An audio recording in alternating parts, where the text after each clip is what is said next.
together by combining historical, climate, food, and economic data so you can make informed decisions as we shift into a new era. Here's what was, this is what's coming. Our world is never going back to 2019, so what will the new era look like? And most importantly, what is immediate that will affect the pocketbook and the outlook into next year so we can all get ready? Thank you for joining. I'm your host, David DuByne. Right along here with Ransom Godwin tonight. Appreciate you joining us in this all-important time when we're starting to see time itself speed up.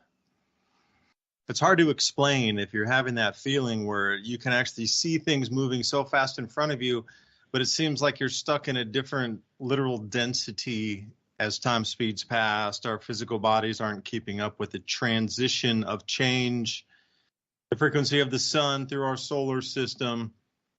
Perhaps that's why all these changes we're seeing, because old systems couldn't hold through the new vibratory state. So the controlled demolition of all to extract wealth continues. And what do we see these days? Well, I have a new one for you. I was just looking through the financial news here. The Fed bought $8,600,500,000 in U.S. Treasury bonds of the 30-year issuance today. That's almost 40% of the entire $23 billion issued, meaning the BRICS nations announcing new invitees and also those that will be formally inducted into the BRICS aligned nations trading bloc. This should continue to 50%. Eventually, the U.S. dollar is going to be just one of a competition with 2 or 3 systems out there. So Ransom, I'm going to start you off with a quiz tonight. Anybody out here? I'm not going to give the answer till the end of the show, but here we go. Feel free to put in the comment box. Anybody, thank you for joining on Rumble tonight, the YouTube channels, Facebook, Twitter, Revolution Radio right here, Vigilante TV streaming out. This is for y'all. What sound is that? Can you guess? I'll do it one more time. Keep your ears. Here we go. And can anybody guess that sound by the end of the night? Ransom, thanks for joining. So much going on this week, maximum energy coming out of the sun, something that we've never seen before, this high energy suddenly. And, I look at some of these headlines, especially what I sent you yesterday when, let me see, I'll pull it back up here. I was looking at the Nubian sandstone aquifer just before we got on here. So to put it in perspective, Ransom and I have been talking about these changes in the sun and all these effects you would start to see on the planet in terms of natural weather systems and things in the heavens also. We've talked about this for a couple of years. Now, what you're seeing on the ground in terms of politics, economy, that's the effect of all this. So I cannot believe in a single week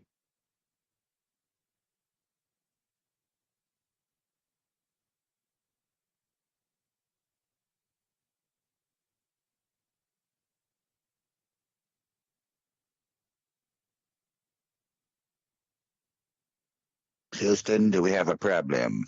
Houston, do we have a problem?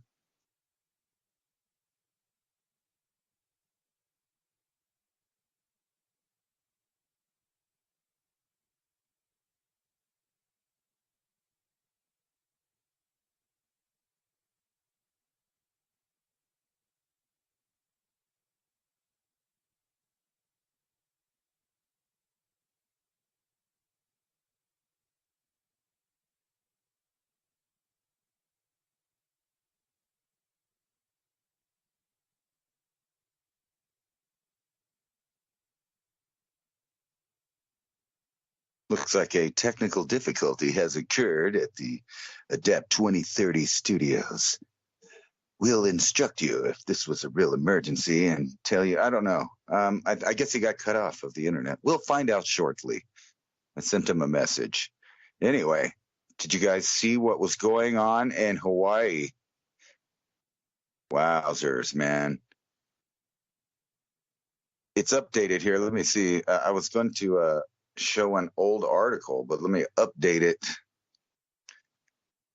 My information here.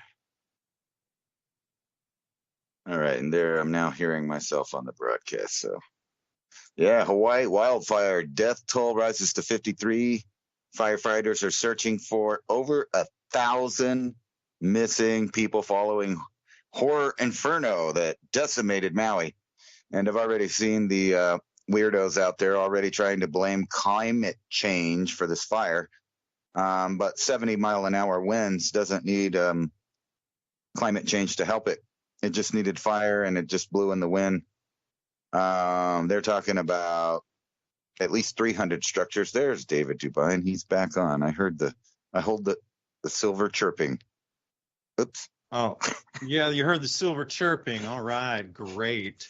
Well, I can't quite explain what just happened there, but I will say we had a huge 2 storms in a row with like incredible sideline winds. So everything's been down. The power's been down, trees are down, internet's on and off over these last few days. So, think about having a Starlink, if you will, because it's going to be necessary with this kind of interruption already. We also had that thing a couple weeks ago happen. It's like your backup system now needs to be sort of your primary, because these regular systems are starting to break down here in terms of internet communications and also power at times.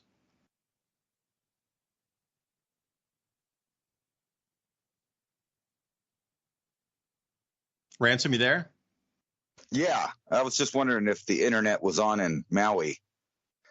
Did you Yeah, did you I'm not see sure, the but when I was coming in on the introduction, I wanted to say one thing quick to everybody listening. Thank you for sticking around through the technical difficulties. That happens. Thank you for saying what your time's so valuable. Ransom and I have been talking for a couple years about these changes that will be happening on our sun that will affect our Earth, and what you're seeing with the economy and the social constructs around. That's all the effect. What we're seeing here this week in the 4 headlines that I had here on one single slide: the sun blasts out highest energy radiation ever recorded. Well, obviously, we're going to respond to that. We're humans like at 3 planets away from that. We're super close to it.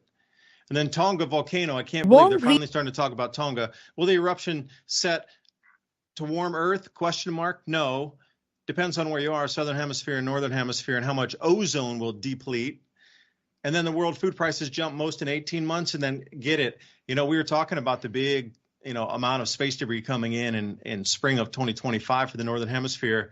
And here, I couldn't believe it. NASA, DART, they sent a space probe up there to smash into a comet or an asteroid, and broke off into all these 37 different large boulders that have now set out like sort of a shotgun pattern with a bunch of, buckshot in it coming by the planet swings by next. So anyway, it's kind of quirky and weird that these 4 changes of what we've been talking about for years, changed in the sun, the Tonga eruption, food price is going to follow that, and we're going to get smacked by some space debris, and all 4 of these come out in the same week. That is, I'm just baffled at it. I look at this and go, this is mini Ice Age conversations 2 years wrapped up in 4 headlines.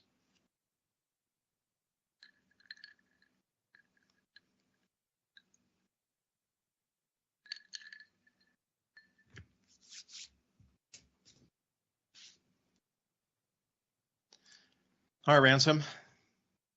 Again. I'm here. You know what? I just found that picture that you were talking about right there. Oh, I thought my internet was going out, and I was screaming at it because I saw the circle up, and I was like, again? No, it can't be. But it's not. So luckily, we're still here. I was gun shy too. I thought the silence meant that it almost disconnected. I don't know. It's weird when you phase out. I'm still on the call, so I just start talking. But usually, if you don't come back to the same call we're on, and then it cuts me off, and then the broadcast starts again. I don't know. It's just weird. No, I was looking at here. Let me load this picture that you sent me here with all of these headlines on it right there. And so what is this? They think they might have, because most people have already thought that every time they talked about going to space and blowing up an asteroid. I mean, we all seen the movie. It breaks up into little pieces. So what is this? NASA DART unleashes a boulder swarm as deadly as Hiroshima. So basically they blew up a small asteroid. Is that what I'm? And they changed the trajectory of it. And yet they want you to think that it's crazy that you could direct objects towards Earth with little nudge. I don't know if you've ever seen the movie Starship Troopers, but it's yes, about I did. A little bit crazy, but yeah, I did. Yeah, so if you just discount the super bug aliens and whatever, the means that they were attacking Earth though was just nudging, these bodies to come over and blow up Earth. I mean, basically that's what that movie was about as a weapon. But you don't need aliens from way far out there. We have plenty of nations on Earth that have the capability now that they've obviously shown that they have the capability of nudging some of these objects. And keep in mind that these objects are discovered every single day, right? So it's not like we know where all of them are at. Yes, they are keeping track of them, all the near Earth objects, but a new one is discovered almost daily. And they just have no idea where these things are at. Matter of fact, I remember they found one, what was it, between the Earth and the Moon, they had no idea about. And constantly you see articles about, giant asteroids flying by Earth, but they didn't see it till it was on its way by, which tells me that they absolutely have no way of knowing, unless someone spotted it out, of any of these objects hitting, which also means that different countries around the Earth could discover their own, and the other nations of the Earth not knowing about that specific object, they could just nudge it and have a change of trajectory there where it lands anywhere they want. Now, a lot of people are into these kind of what I call conspiracy theories about, the I don't know if that's a keyword. I might not say it. Okay, so the spray that may or may not be coming out of passenger objects that are flying at certain altitudes, and everybody's argued about what they were letting go. But the fact is they might have been having programs and testing out things in the field of cloud seeding, but they've never really been able to manipulate the Earth. However, this right here can cause climate change. This right here can change weather. In other words, weather modification from any number of countries. I mean, I know that they signed a contract a long time ago, or not a contract, a treaty to not use weather weapons against each other in the nations, which means at the time they totally thought it was plausible. Now, I don't think that they can change man is not changing the weather as far as a global scale. I don't believe that really at all. I mean, there's no evidence for that. However, they can change it in areas. In other words, for an example, the Ho Chi Minh Trail, that was basic technology. They were just spraying out, was it silver particles or whatever, to cloud seeding. Mexico has taken that to the next level. If you didn't know that, they weren't doing that. So there's many nations playing with the clouds and seeding clouds. But guess what? You have to have moisture in the sky for them to be able to do that. They can't just, pull a cloud out of the magic hat and make it rain on an area. The moisture has to be in the weather system already. Now they can manipulate it, make it fall before it's supposed to, or gather up faster than it would have. But these are like little minor things. But this right here, what you're seeing right here, 2 articles, or 3 articles really, in this picture that you showed me, sun blast out highest energy radiation ever recorded. I could see that totally modifying the weather. We know that the Tonga volcano eruption can and is weather modifying. And now just think about the idea of random or all of the nations together in a world government, or any entity really that has access to this kind of technology to bump things. and keep in mind, you can bump them from Earth. So I was reading a thing that was talking about shooting high energy lasers, not from space down to Earth to start fires, but from shooting it from Earth up into hitting, these kind of bodies that are flying around, and just gently nudging their trajectory to a different place. And if you guys remember, there were several scientists in an uproar, and I don't know if I'm saying it right, but the Oumuamua or Omomo, I forgot what they called it exactly. But anyway, that asteroid basically that came from another solar system, an interstellar object, That's why there were so many people in the scientific community suggesting that it might not be just a random rock, but something more like a probe sent by somebody. And the reason they say that is the way that it seemed to perfectly slow down and meet Earth's trajectory just for a little while and then take off and go back out into the universe. Now, maybe that's something, maybe it's not, but isn't it weird that we're living in a time where you can see two things of nature right here in this picture and one thing of human technology, and all three of those relate to that fourth picture there. World's food prices jump most in 18 months. Imagine the price jump if any number of these scenarios continues to radically change the environment we live on Earth. Meanwhile, I've been thinking this, it's so weird in my head. I can't get over the fact that the scientific supposed consensus of community, the scientific community, their consensus that there's too much CO2 when, since elementary school, I've been learning the opposite of that. And actually, I'm fond of the dinosaurs and other eras on Earth, and they were a lot hotter and had a lot more CO2, and things were fine. And matter of fact, sometimes it was hotter and there was almost no CO2. So CO2 doesn't seem to really regulate the temperature, as they say. However, it is unquestionably some of the most stable and coolest time that we've ever lived on the planet, anything's ever lived on the planet. But they're trying to convince everyone that your activity warrants taxation. And because they couldn't convince the world to give a tax over to breathe, because basically, exhaling CO2 is, if you're going to tax CO2, essentially you're taxing breathing. So it makes me wonder why they keep wanting to push this number of parts per million so far down, because we're already at, last I heard, about 420, no pun intended, parts per million.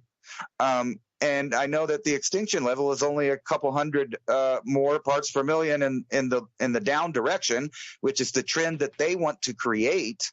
So it makes you wonder, why are they trying to cause the sixth max extinction on purpose? A, or B, is it something more sinister and greedy, something simple as convincing human beings to be taxed for breathing? And I think the reason that you see all these other taxes, taxes on things that aren't green friendly, like I'm sure there's a number of them you could list that are in the name of climate. Those are just sneaky ways to sneak it in, because they didn't think they could convince 8 billion people to be taxed to breathe.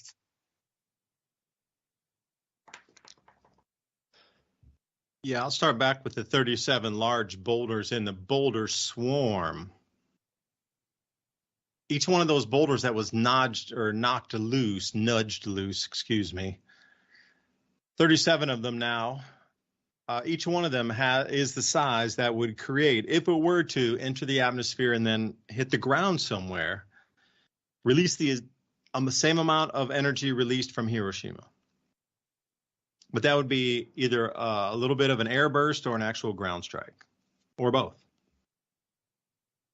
But that's what was kicked loose that's now going to be coming back. Now, they say they're unsure if it has any danger to the planet if it's not, but be the controllers. Of course they want to use that. They want to use that for a fear thing. Oh, there's a boulder swarm coming at the planet. And then, maybe they could throw one of the tungsten rods down, purposefully placed, laser precision, to get the news headline they need, because it wouldn't leave any trace of radioactive material. I think there's that program, it's called Rods from Gods. And it's tungsten from high altitude dropped. So by the time the velocity catches and it hits, it has the same punching power as an asteroid would, or a meteorite. So you wouldn't find any remnant. With anything with the CGI today, especially, more talking about Project Bluebeam. Not that I really, know how far along they are or not, but, goes hand in hand with all these people suddenly talking about alien disclosure. It's on the news, it's in Congress, it's all over the place. But in the same hand that goes with that is Project Bluebeam discussions by using some of those similar lasers to project images into the sky. So, there's something coming, and then, Rod from God. There's so many ways to to make it be perceived that we got hit by one of those. Then we need a space shield, and then we'd have to spend trillions of dollars on lasers on satellites to stop the same thing from happening again, even though, and then where's all that money go? It's never accounted for. It just disappears under some program that they say they're spending. Like me as a citizen, I don't get to see that. Even in the Office of the Comptroller or some, of these budget reports that come out, they don't break it down in that granular of detail. That's why I think blockchain might be a good idea, because then you could trace it down to see actually where everything was spent or not. Like, where did that money flow to? Because, Ransom, I think I need to agree with you that the threats we face on the planet from space debris coming down in 2025 and some sort of magnetic anomalies as the planets line up in a square in 2024, most governments would know this is happening and use it. Like, they're all talking to each other. Hey, there's this thing coming in 2024, 25. Now, if we all get on it together, each of our governments will survive, but we need to reallocate an enormous amount of money with very few questions asked, so we can build our, get our programs and build whatever they're going to build. And, there's thousands of ideas on what was being built with that money. I'm not even going to say what I think it is. It is. There's been a lot of money since the year 2000, specifically after 9/11, that has gone missing. We're talking about not $1 or $2 trillion. That was missing in 2001. And just recently, there's been a couple more trillion missing, just missing. Now, between then and now, how many more trillions have gone missing? And that's just from the United States. Now you need to add that up over 200 countries. If indeed every country is involved in this of getting ready. It's almost very strange, like that movie 2012, I think it was. Not that the movie, was pointing to that date or whatnot, if you thought it was realistic or not. It was interesting the way that all the governments were on board, and the investments into these arcs or these possible, centers and floating craft that will save the civilization and allow you to start it in a new place or bring your wealth with you. The way they did that idea right there makes more sense than anything. Like, if you knew something big was coming in, a magnetic anomaly that would create a mud flood, for example. We're not talking like cataclysmic, plates lifting off like, you saw in Day After Tomorrow or some of those movies, 2012 again, when California spilled in the ocean. No, nothing like that. Global liquefaction can occur at small changes in magnetism in the magnetic field. Because you have to think about our Earth. It's not a perfect sphere. It's an oblique spheroid, as one dude, I heard him talk about that. It means it's sort of bowed out a little more at the equator due to the centrifugal force of the planet spinning. Now, that's if you believe it's spinning, and I'm trying to, the flat Earth crowd, okay, whatever. It's spinning somehow. Something's maybe in movement. But that centrifugal force at the equator allows the Earth to bow out or bulge out a few more miles.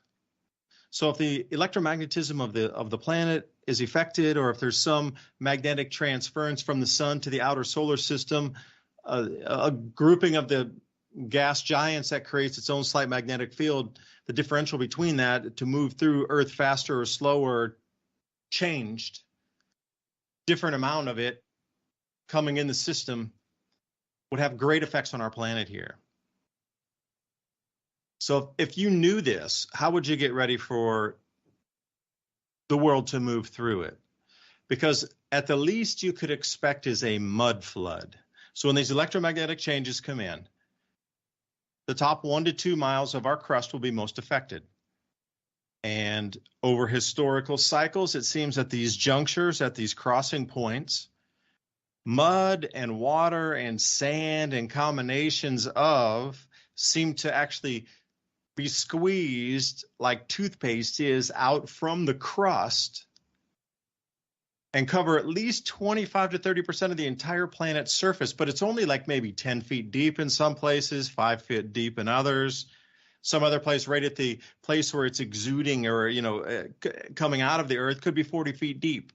But it's just mud that's being squeezed out because of changes across the planet. But it's, there's more water in the crust of the earth than there is on all the rivers and seas and lakes on the surface. There's 2 times more water under the crust. So if something changes with the rotation in terms of, how fast we're spinning, because, Chinese talk a lot about reversing poles. And, if you look through history, every single tradition talks about the sun rising in the west. This is as common, I'll tell you one thing, as common as the flood stories are across all genres, all cultures, the same about reversing the sun setting in the east and rising in the west is another one of those. And then it stopped, and then it re-reversed, and then suddenly we have the rising in the east and setting in the west, as we know today. Now, that would be accompanied by huge, gigantic waves and this sort of thing, tectonic earthquakes, a huge amount of volcanoes. But I'm not talking about anything like that. Just something electromagnetic enough to affect the top 2 miles of the crust across an entire solar system of just changes of high energy gamma rays coming out of the sun that would affect our crust, because some of these minerals inside the rock resonate or have an interaction with cosmic rays, gamma rays. They're energized, they vibrate faster. So what if mud did ooze out of the crust of our planet, or sand mix mud, or just water like a flood itself, across 30% of the entire Earth's surface? How far would that set us back? And you'd have to wonder where it might rise out or have the most disruption. Because you look across history, you find all these buildings, at least since the 1600s, where when they dig levels deeper, it seems like the doorway was knocked in on the second floor or the third floor. And when they dig down now, because we have modern machinery, they always find a lower level there that was the original entrance. So you got to think about it. 30% of the entire planet has mud 10 feet deep rise from the planet itself, just come out of the crust and just oozes from the ground upward, covering 30% of the planet, 10 feet deep. That is a mud flood. That would send our culture back. We would be so set back, and there wouldn't be enough machines for us to dig it out right now either. It would take centuries to dig all that out and get back to the original foundation of where our streets are now. They would have to build new roads on top of. So if you were going to do road construction in 200 years, you would dig your road away, and then you would find ours under there at this layer that was covered by mud. So I don't know, Ransom, I was trying to connect those ideas there since you brought the topic to me.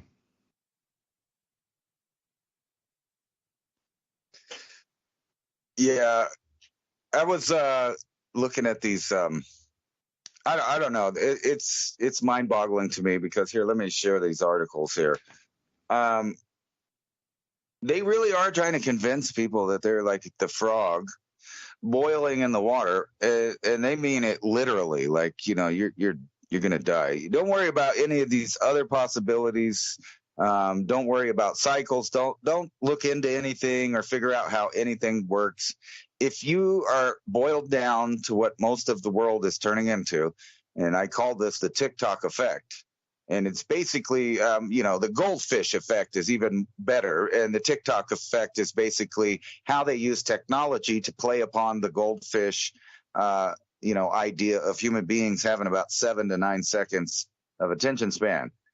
Some people are even more than that. So they got what is about the average, which is 30 seconds to a minute that they can keep your attention.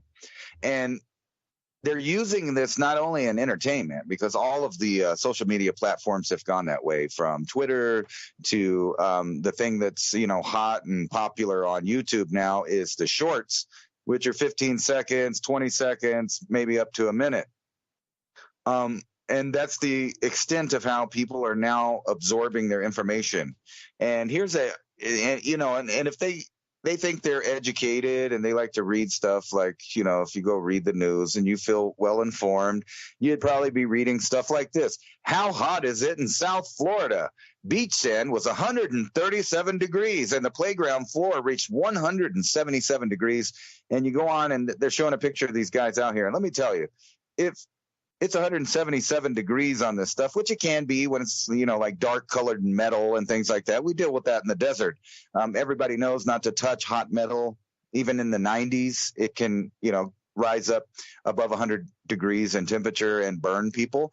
But they show this guy out here, and he's got sandals on, and one of them's in bare feet. And the other guy's got his sandals off. He's doing push-ups there, so you could tell he's barefoot too. So it's real doubtful that they're putting their feet in 137 degrees, just putting because they would start burning their skin.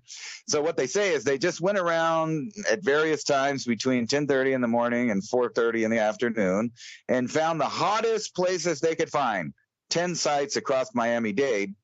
And instead of like checking normal stuff like trees and stuff like that, they go look at black rubberized flooring and, metal and stuff like that. So when you read in there with a little deductive logic, you can tell obviously most of everything was not 137 degrees or 177 degrees either. And wait, it's just like look at that. It says the grass measured 90 degrees Fahrenheit. If you go down to like the third or fourth paragraph that said that there, just as you were scrolling up. Yeah, that's my next point that I was getting at here. And so that's I right. wanted There's to a switch delay over. in our, okay. Yeah, so that basically, but that's where I'm going here. Wrong one. So here's this other one that was talking about how it was 100 and something. Here it is. Here it is. The title of this one: Hot Tub Like Persian Gulf Fuels 158 Degree Heat Index. So there's that heat index. And then when you scroll down here, it talks about the water was barely in the upper 90s. And the temperature, if you look on their red hot map, the sea surface temperatures, and you look at the graph, look, it's only around 90, 95 degrees. Who are they kidding? Basically, what's going on is a few people out in the desert that are used to almost 0% humidity who wear, and not to be offensive, but they wear a lot of clothes because in the summer, you can, in the desert especially, you can block out most of the heat by wearing big clothes, right? So it keeps your moisture inside when the wind blows, it cools you off. But that don't work in Houston-like weather, and that's exactly what was happening. Basically, the humidity was off the charts, and it was coming off the Gulf. But look how they trick people into thinking that people were dealing with 158-degree heat index. So what does heat index mean? Well, it's kind of like when you get offended by someone else not recognizing the reality that you made up for yourself. It's the exact same thing. It's the feelings. It feels like 158 degrees according to somebody, according to their heat index. But when you really look at the map and you look at the facts, just like David was saying on the other one, it's barely in the 90s or maybe reaching 100 degrees, which is absolutely normal. And again, and that's what they're really trying to capture this thing in Hawaii by doing the same thing. You can look across everywhere. There's lawsuits going up for not protecting people against climate change, which is interesting because they're suing the government of Hawaii. That puts the government of Hawaii in a weird position, right? Because they also are pushing the idea of man-made global climate change. So now they've kind of backed themselves in a corner where people are blaming the governments for allowing it to happen, the ones that are promoting the idea. So in order to protect themselves in court, they're going to have to admit that there is no climate change to speak of and that they are not responsible. So they're in a tricky position there in Hawaii right now. And that's going to keep happening.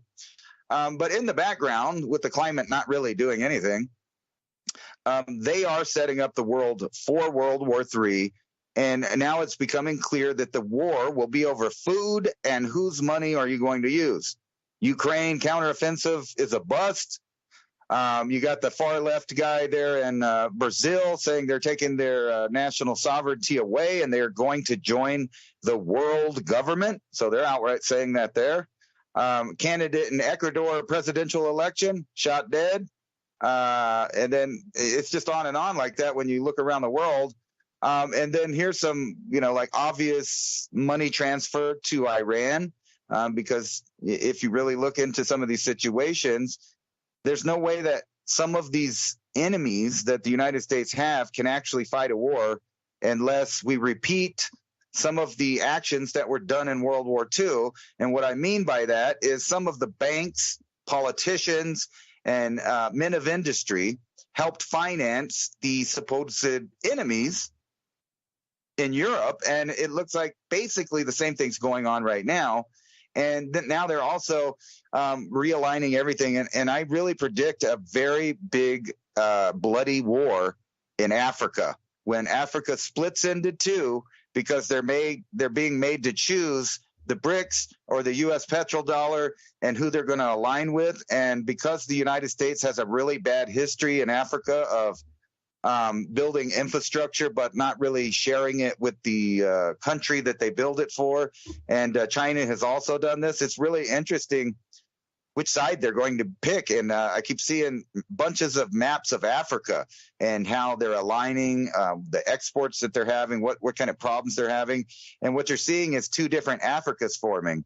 And it seems ironic to me that that is happening at the exact time as they're balkanizing Europe. And they keep increasing these tensions between China and the United States, forcing Asian countries in Southeast Asia and the Pacific Ocean to pick a side. They're being made to pick a side.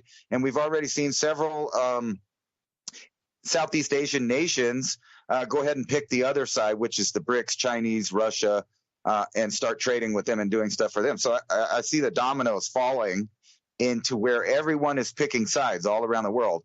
The only question is which world government are they choosing to join? And so it's a real possibility that we're going to see the lamest of propaganda pushed at the people of the world, which is basically this duality of this or this choice, not a third choice, not a critical analyzation of who is going to do what for your people where you live and what's best for you. It's not going to be that. It's going to be us or them. You're either with them or you're with us. And they've been doing that on the macro level and the micro level worldwide, and then also locally. So each government around the world has now people at each other's throat, depending on which party that they're in. And this is not just true in the United States, but when you go over into Europe, they have all these little parties and they're totally against each other. And it's making elections and everything all dependent on which side that you're going to pick. And now we're seeing a more clear decision forming as nations around the world are picking which side. And it looks like that South America and Africa and Southeast Asia are going to be going with the other side, which is going to put the Western world in a weird predicament because we need stuff from all of those nations that we've been milking all this time. And we have totally shut down any semblance of production in the U.S. We don't make really anything here other than garbage and firearms, and the firearms are used to destabilize other countries. Yeah, and I could dovetail with that. So Africa, I had actually this article open to talk about next, but it's interesting you started talking about this, kind of that symbiosis thing. Ghana approves green minerals policy. So they're all on the, renewable energy, get the minerals from here, et cetera. $1 trillion lithium market. So that's just Ghana. And Ghana is a relatively small nation in Western Africa. Ghana, Togo, Benin. You might know Ghana from the kente cloths, Kente cloths. They're very bright, vibrant fabrics, incredible patterns. And when you see it, you know it's Africa right away. They're called kente cloths. There's all kind of really cool images of those things all around. But it's a relatively small nation. So if they're talking about $1 trillion lithium market, and that's Ghana, think about the other amount of what is, quote, rare earth minerals that suddenly are so needed across the planet. China's cut it off completely pretty much for the Western countries. The Western countries themselves don't really have that much of the rare earths in, because it's always the NIMBYs, not in my backyard. They might have it, but they don't have it. So they're going to do the same thing they've been doing for centuries, just send it offshore and dig and, take advantage of and whatever of raw minerals from a different nation elsewhere. So if that small place right there, Ghana, has $1 trillion lithium in it, what do you think the rest of Africa has? Because that's the oldest continent. Like if you look at the desert and you go out into Mauritania, the Eye of Africa is in Mauritania. And now if you look at that, you can actually see where the water looks like it slid and scarred the earth going past what is considered the Eye of Africa out in central Mauritania. I had a friend who went up there and has taken 2 trips to the Eye. You go to Nouakchott and then you go further afield, and then you have to hire your guides as you go, and it's kind of old school, real cool adventure stuff. And this time he's going back with the magnetometer. The guy's name is David Stig Hansen, and he knows more about it. He's been out there, and he's started to trace some ancient coastlines, which would look like just cliff faces for us. But if you were to fill water up to a certain level, it's the whole coastline, but at a different elevation down, the side of a canyon right at the lip there. So, looking for relics and, the things that are not exactly right in the center of the Eye of Africa, but out where if it was a port, there would have been other land masses that people could have docked at or had habitation at before they actually came into the city, if it was water filled. And see, that would be land subsistence. I talked about this earlier. If the centrifugal force of the planet were to slow down at all, think about how the crust of the planet would start to subside, and some places would actually sink, but other places would pull out of the ocean. And Aotearoa, or New Zealand, that's the creation myth, is there was a fisherman from the heavens that sent down the rod or the line, which for me is like they understood electromagnetic currents, or they could see plasma bolts coming down. And something would pull, and the islands got literally pulled out of the ocean and created they were under the water, and they literally got pulled out by this rope or, line from the sky, from the great fisherman. So for me, it sounds like that was the electromagnetic connection, and the plasma was following down as this whole formation thing was happening, as it was the land was rising out. So that was an electromagnetic event connected, and there was actually a discharge connection called a plasma bolt that you could see with your eyes. It was following the magnetic field line because it became so intense as that one piece was rising out of the crust. Of course, magnetically, oh my gosh, like it would be a new hotspot that anything is around it would just want to connect with it. So that totally makes sense. But those creation myths and legends, something like this. It sank. The Eye of Africa sank. So when you look at Africa itself, like how many minerals are there? How many consolidated minerals are there? Because you got to look out in some of these places where you can actually see the color of the desert change, and you can tell it's high mineral composition just by looking at it on Google Earth. That's how undeveloped it is. But there's still areas out there that are green and red and blue that aren't even mined yet. And if it is, maybe it's some little, some local people taking the biggest pieces away, but there's no industrial mining as you think. That is a massive vein or a find of a certain mineral. Like that is just litters North Africa and the Sahel. I mean, how much vast mineral wealth is there is just staggering beyond trillions. So you can see why France wanted to hold on to that, and why Ghana is now on the green minerals. And Nigeria today just said they're going to send their military into Niger to reestablish the original government. That's how much it means. So, this is going to be a huge thing. Like they're going to send a military into this. This is it right here. So as was told to me, both World War I and World War II really started in earnest after Africa started first. If that gives anybody an indication of kind of a timeline, general, I guess, both the previous world wars, there was a lot of saber rattling between nations, but when it went to actual war in Africa, the world wars in both instances started directly after that. So I'm just saying. So Ransom, just saying. That's a good Gallup poll you have up there. Yeah. Well, I stuck. What I was doing was sending out the link for the show notes from last week, so that if anybody would like to look at last week's show notes and join our email That's basically what it is, and we'll be sending you the show notes from kind of our ideas put together every week after the show there. But yeah, that's a good Gallup poll, but I think they're kind of fibbing. They're wait, kind of Ransom, fibbing can I on that. stop you for a second? Yeah. Yeah, please. That newsletter is very important for us to get the message out because it's talking points consolidated, really easy to read, like a one-pager with just like the 8 most, what we thought were the most interesting things that were talked about during these 2 hours. You can go to oilseedcrops.org and you'll find that right at the top there, newsletter. So go on over there, put your email in, and it's the Mini Ice Age Conversations radio show. We'll send you the show notes.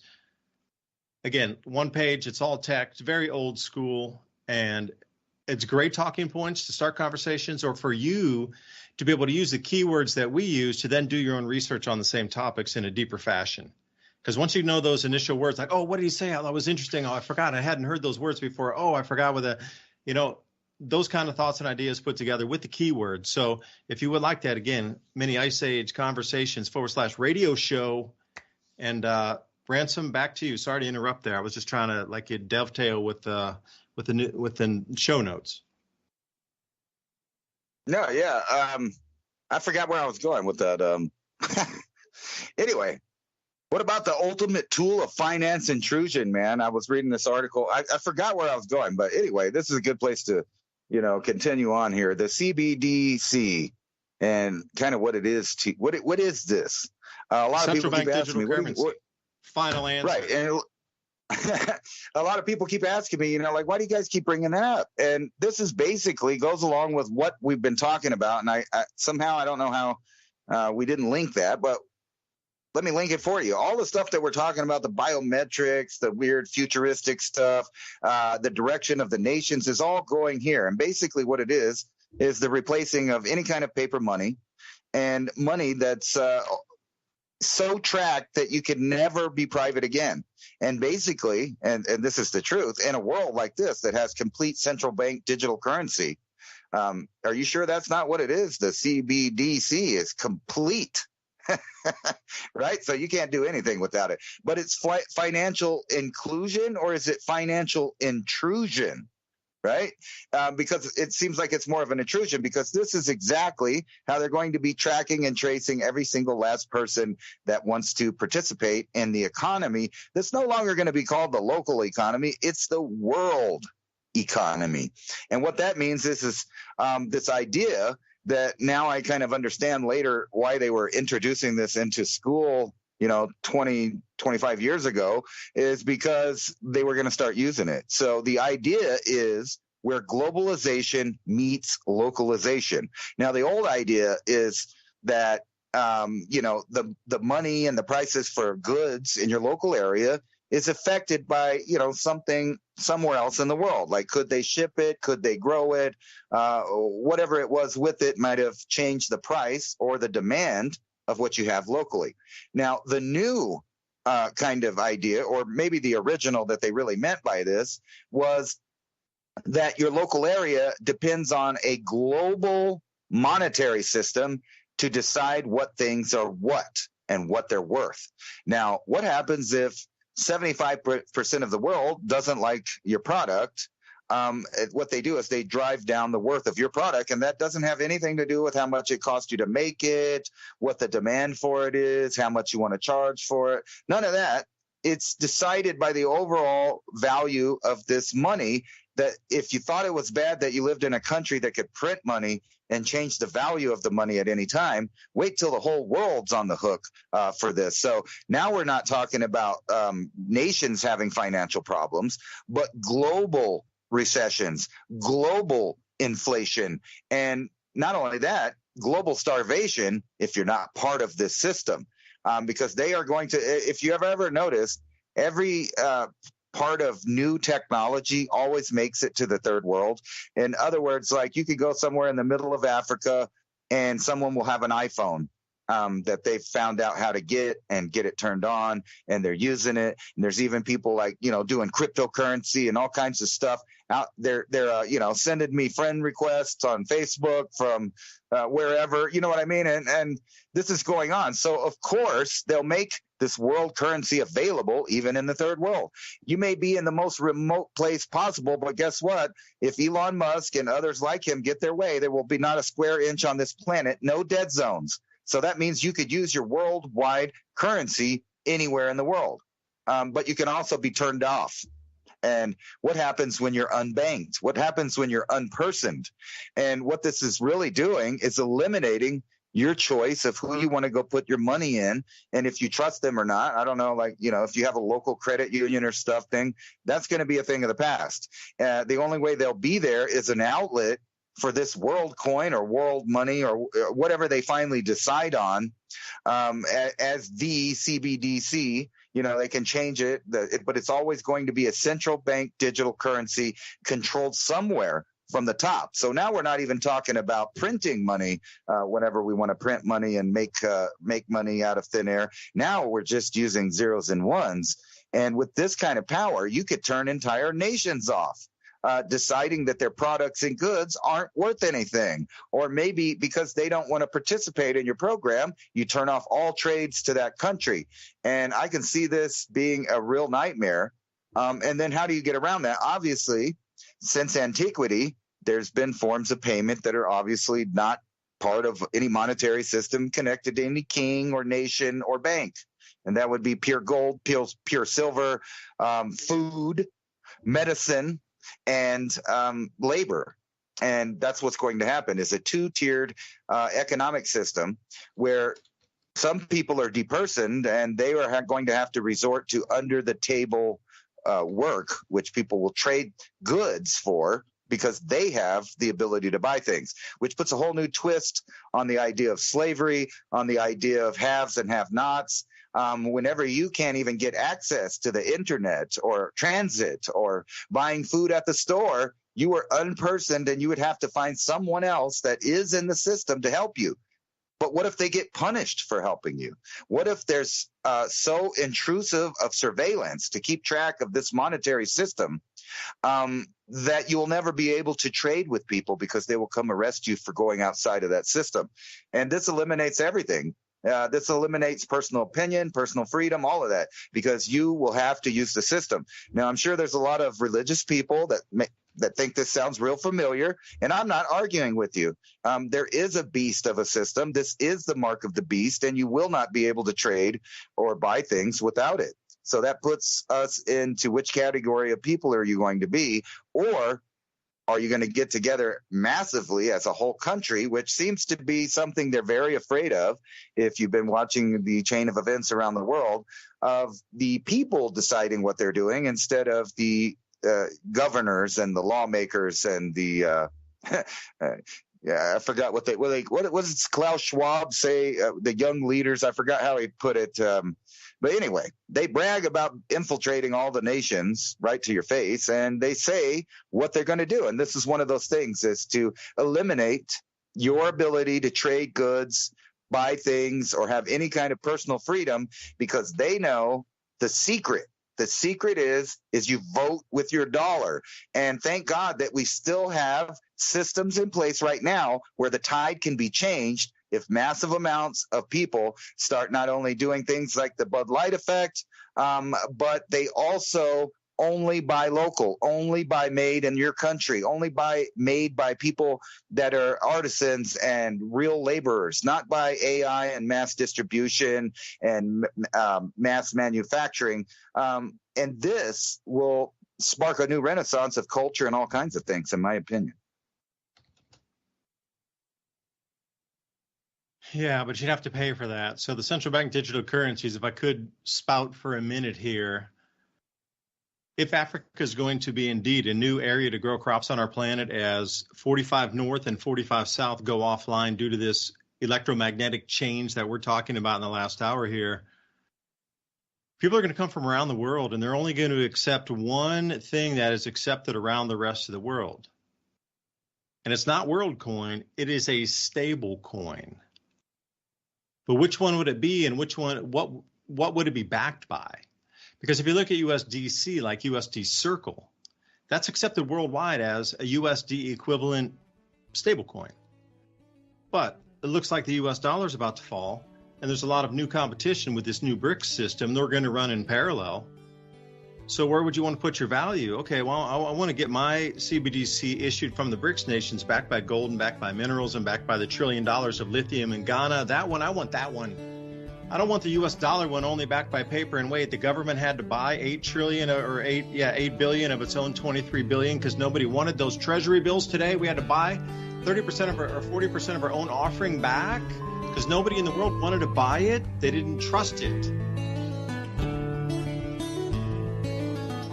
Stablecoin do you want? I think I'm going to go to BRICS. We'll be back after the Revolution Radio at freedomslips.com. Currency, well, it will be the exact same thing. Now, do you have enough money to buy an ounce of silver? Perhaps you do. It's the same thing with food preps. You know, the 1 week kit compared to something like a full 6 weeks kit or a 12-week kit. Even if you get just one small minimal thing to add to your stack.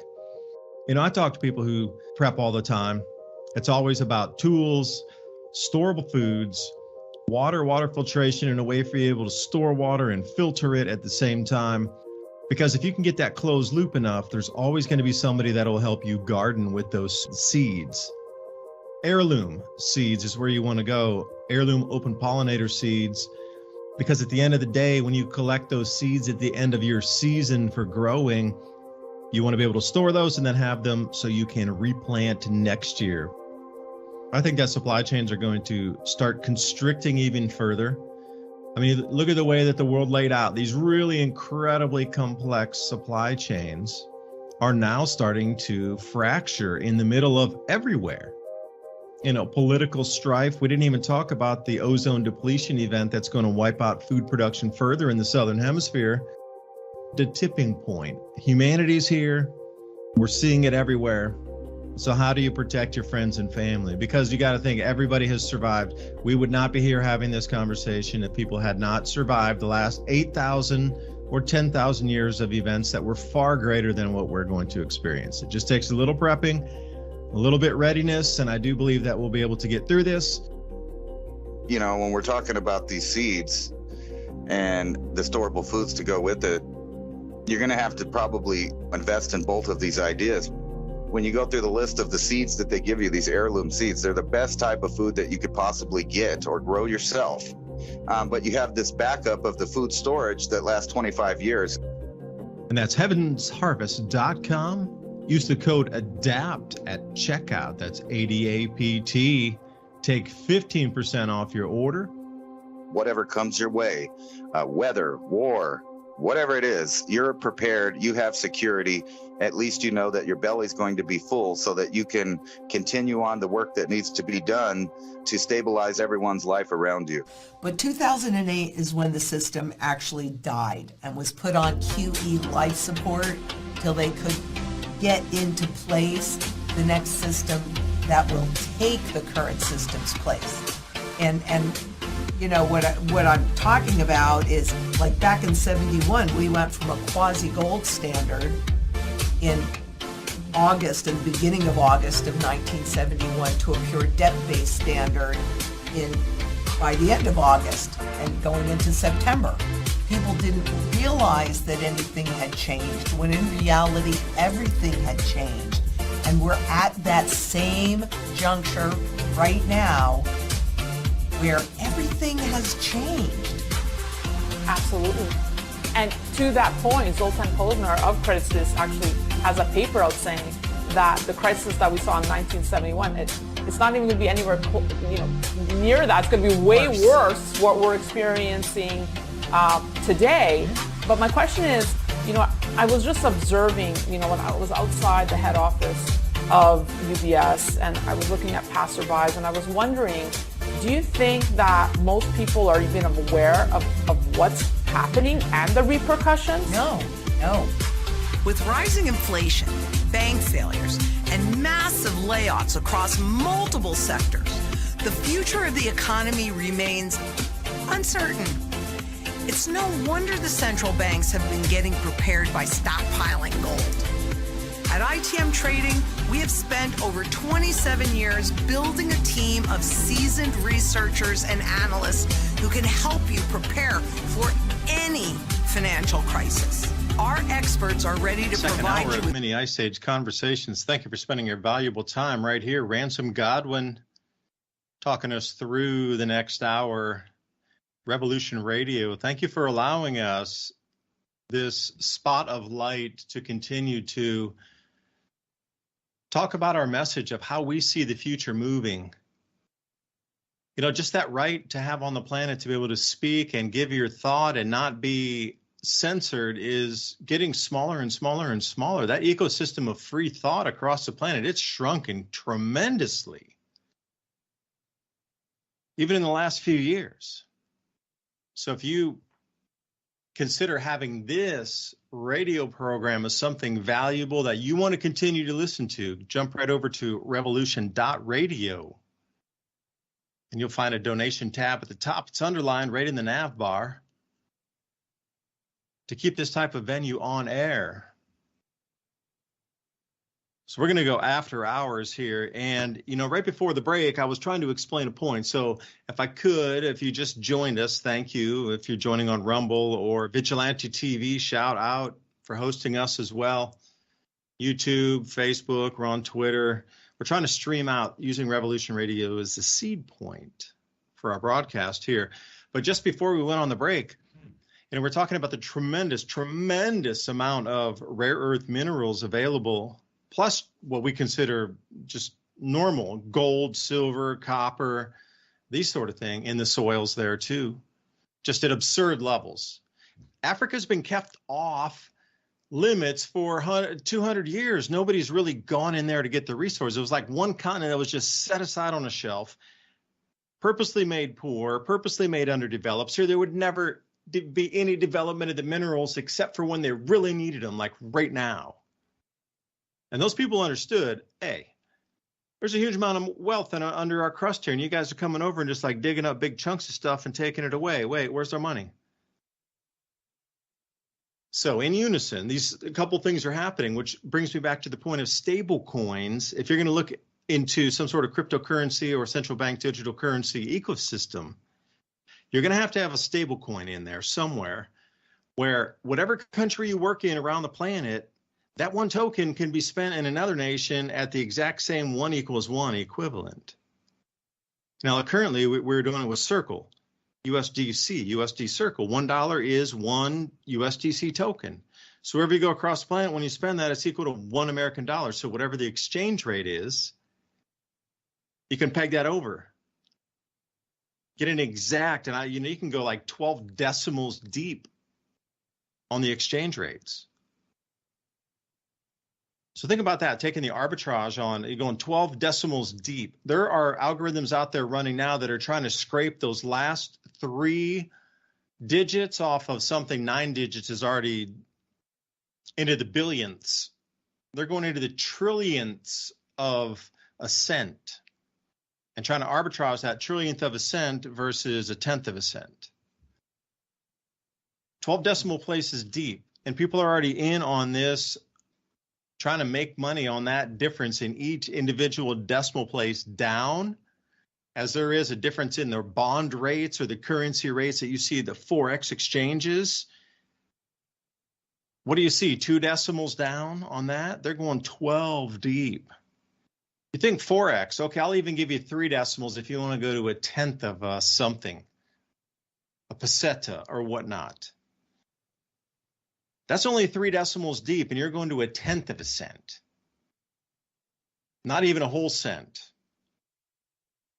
Now think about 3 digits deep. Now go 4 times deeper. You're going 12 digits deep. Now everybody's going to arbitrage in between there, but there still needs to be a stable coin to pay for any goods and services, investments, profits, import, export taxes, or whatever comes out of this. The Sahel will be the new growing area on the planet. Once they realize that they can tap down into the water resources there, extending from the Nubian sandstone aquifer and all the other like million cubic kilometers of water in the Sahel and northern Africa in the aquifers there. never been tapped. So think about winding the clock back 100 years in America in the middle of the wheat belt somewhere in Kansas or over into Nevada or Arizona, or where they've never tapped water before 100 years ago. And that's all right there in Africa. Never been tapped, primary water. Some of the cleanest water on the planet is under their feet, under the sand right there. Some of the cleanest water on the planet. Never been tapped. So, you always hear about, California, they're draining the tap. Well, Arizona, the water table, you got to drill 1,200 feet deep. You used to have to go 300 feet. Like, the water resources are running out. Everything's running out. But over in Africa, it's so full, it's as full as it can get. And they're starting from zero, depleting that. So think about American grow zones. We got 100 years out of the aquifers already. And there's still more water. Every time it rains, it replenishes. But think about Africa starting from zero, like 100%. Like you could pump as much as you want, as much as you need ever. But all the guys that would have defended that as a standing army have left. They're all up in Europe and different places across the planet, courtesy of NGOs. Like those 10 million or 12 million men that have left that area. That was the army that would have protected exactly what I'm saying is about to go on there. There's going to be a new grow zone set up. There's going to be all these new mineral contracts going on.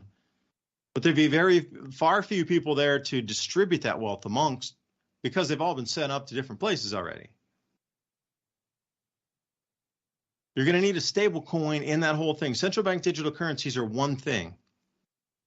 But nobody's going to accept a single CBDC from the African Sahel area. Let's say it goes into the world's largest investment zone, all the way from Mauritania clear over to like the Sudan. And everything from the Red Sea over to the Atlantic, that whole area is the biggest new investment zone on the planet. It's just like a new China that popped up. And suddenly everybody's over there. Every nation across the planet, there's workers from there. Now, which central bank digital currency issued by which nation are people going to go to? Because BRICS is going to be in full steam by then. America and the West is going to be in more of a decline or parallel state where a lot of people aren't going to want that because it's just backed by words and stuff. Nothing really. The new BRICS currency backed by minerals, gold, silver, minerals in the crust, water resources, grains, whatever, any kind of commodity. It all have like a value to it. So nobody's going to accept a central bank digital currency issuance from a nation, from all the people going to work in the new areas of the new investment zone of the Sahel. You're going to have to still have something that is equivalent across the planet as 1 = 1. So there's going to have to be a stable coin established with that. And that's kind of where I left it in Ransom, rambling on. But go take me away, dude. I'm going to get on the horse and walk away for a minute. Somebody sent me something interesting in the Rumble chat there, or sent us something. And it's talking about the new development bank. What's new? A dialogue from Leslie Mosdrop, VP and CFO. He is the first, basically, international banker from Africa, it says on here. And he was working with Goldman Sachs, evidently, and now he has switched over to working towards the brics new development bank. CFO Leslie, I did not know about him. And that brings Africa back into the circle here, about discussion. So this guy's pushing for more development in Africa and more BRICS nations in Africa. And he came over from Goldman Sachs. That's weird, huh?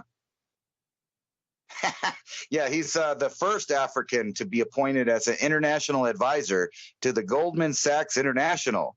And now he's the managing director and president. He was the managing director and president of Bank of America, Merrill Lynch, for South Africa.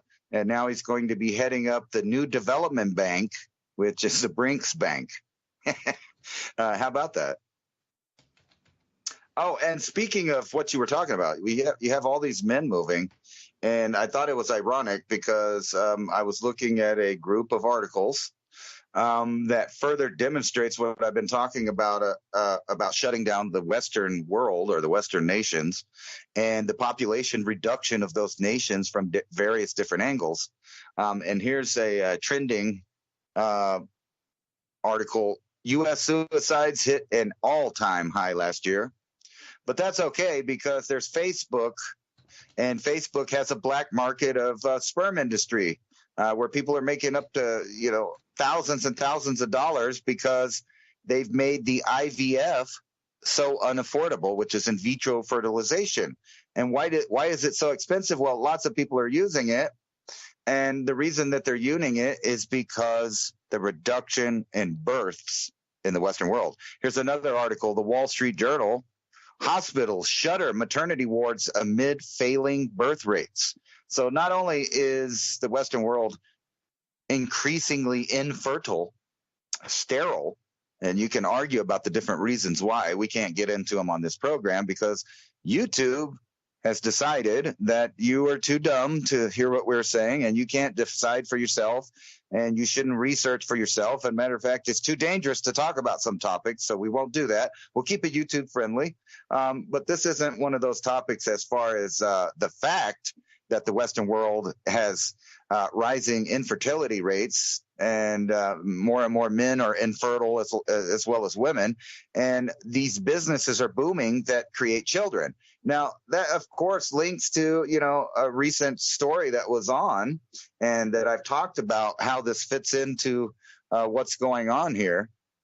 And that would be what was it, Ectolife? I think it was called Ectolife. World's first womb factory is a creepy glimpse of pregnancy in the future. See what it is. And basically, it's an idea for a warehouse that has tubes that conceive babies there, and then they grow them according to the customer specs. Now, I don't expect for too many people, regular people, to be doing this because they can't afford it. However, governments are looking into this. I know they are. Not just one government, probably all of them. And why would they be doing that? Because they want to know how they can replenish people at any given moment. In other words, if you look at the technology today, we are at a ripe moment where the powers that be have the complete ability to reset completely the earth. And it makes me wonder if these trends don't have something to do with the reducing rate of carbon dioxide in our atmosphere. And yes, I'm going a little woo-woo, but it seems to me like there is a terraforming program in progress that's been on for some time, where they're not only reducing the amount of trees, they're reducing the amount of species capable of putting out oxygen, things like that. The reduction of species is on its way, and it's not from climate change or man-made climate change. It's straight up from normal things like deforestation, pollution of areas, amphibians dying off, things like that, causing chain reactions in the biosphere of different animal lines to die off. Now, what I'm saying is I don't think the elite are afraid of this. Matter of fact, I think that they are pushing for this event to happen, and it all goes along with their reset. And that's why they want people to stop farming. They want people to stop ranching. They want people to stop eating meat. And I can't tell you why, but for the audience, why don't you look up meat allergies and meat intolerance? It's something new that's hitting the world. Ransom, you're cutting it close there, man. Well, I'm not going to tell you why. That's the line. I figured it out, is you just can't tell anyone why about anything. Not really. And that's all I can say about that. So take your Google out and go look for yourself about what that is. But the end result here is the fact that we can have custom designed children that fit into a new biosphere, one that's completely and synthetically engineered from the ground up. That includes vegetables, food, ranching animals, wild animals, extinct viruses, extinct bacteria, a whole world, a plethora of genetic information that they have already accumulated, and the knowledge on what to do with it. So they can mix and match, cut and paste, and create just about whatever they want. But let's just keep it to the basic things, what we know that they can do. Well, they can start up these factories, and not only can they grow a bunch of humans, but they could grow a bunch of cattle. They could grow a bunch of goats. They could grow a bunch of chickens. They could grow whatever they want. And they've already shown the trend that they don't even have to grow the whole animal to feed people. These babies right here, these babies that might be born, because this is not a real thing yet. It's just plans, because they like to show you what they're going to do first.